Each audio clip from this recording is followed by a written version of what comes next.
អណ្ដើកលួងនឹងធ្លាក់ចុះដោយសារការទន្ទ្រានព្រៃលិចទឹកនិងការនេសាទខុសច្បាប់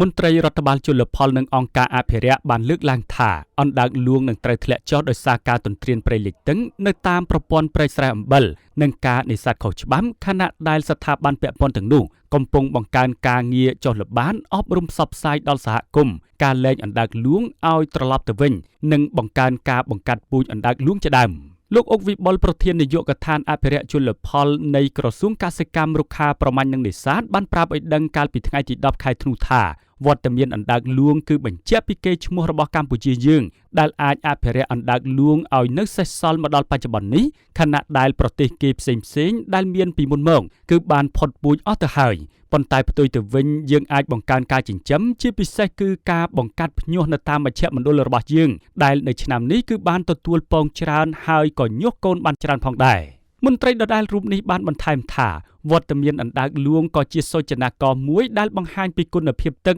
ដែលមិនមានការបំពុលនិងបង្ហាញពីជីវៈចម្រុះដ៏សម្បូរបែបនៅពេលមានអណ្ដើកលួងរស់នៅជាពិសេសនៅពេលដែលមានការអភិរក្សបង្កាត់ភ្ញាស់ឲ្យបានច្រើននោះវាអាចទាក់ទាញភ្ញៀវទេសចរក្នុងពេលអនាគត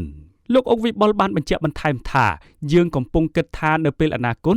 យើងនឹងពង្រឹងស្ថានីយ៍មជ្ឈមណ្ឌលរបស់យើងឲ្យធំនិងលែងអណ្ដើកលួងចូលព្រៃធម្មជាតិឲ្យច្រើននោះធ្វើឲ្យប្រជាពលរដ្ឋយើងអាចនឹងបង្កើតតំបន់អេកូទេសចរដើម្បីជួយជីវភាពរបស់ពួកគាត់ឲ្យប្រសើរឡើងបើតាមលោកអុកវិបុលក្នុងឆ្នាំ2023នេះមន្ត្រីអភិរក្សបានភ្ញាស់ពងរបស់អណ្ដើកលួងបានកូនចំនួនជាង200ក្បាលហើយក៏បានលែងមេពូជអណ្ដើកលួងចូលទៅក្នុងព្រៃធម្មជាតិបានចំនួនជាង100ក្បាលចំណែកនៅក្នុងមជ្ឈមណ្ឌលអភិរក្សសត្វល្មូនកោះកុងមានអណ្ដើកលួងចំនួន200ក្បាលផងដែរលោកបានបន្តថាដូច្នេះកូនអណ្ដើកលួងទាំងអណ្ដើកលួងនៅក្នុងមជ្ឈមណ្ឌលអភិរក្សនិងអណ្ដើកលួងដែលលែងចូលព្រៃធម្មជាតិមានចំនួនសរុបប្រមាណ500ក្បាលទន្ទឹមគ្នានោះអណ្ដើកលួងក៏បានបែងចែកទៅតាមតំបន់អង្គរក្នុងខេត្តសៀមរាបទៅស្ថានីយ៍វារីវប្បកម្មក្នុងខេត្តកណ្ដាលផងដែរដែលការបែងចែកនេះគឺដើម្បីគិតគូរប្រសិនជាតំបន់ណាមួយដែលអណ្ដើកលួងរស់នៅមានហានិភ័យគឺវាអាចរស់នៅកន្លែងផ្សេងទៀតបាន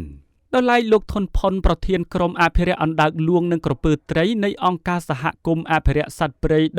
WCS ប្រចាំនៅកម្ពុជាបានឲ្យដឹងថាពពួកសត្វអណ្ដើកលួងជាសត្វមួយប្រភេទក្នុងចំណោមពពួកសត្វអណ្ដើកនិងអណ្ដើកទឹកសាបចំនួន25ប្រភេទដែលជិតផុតពូជបំផុតរបស់ពិភពលោក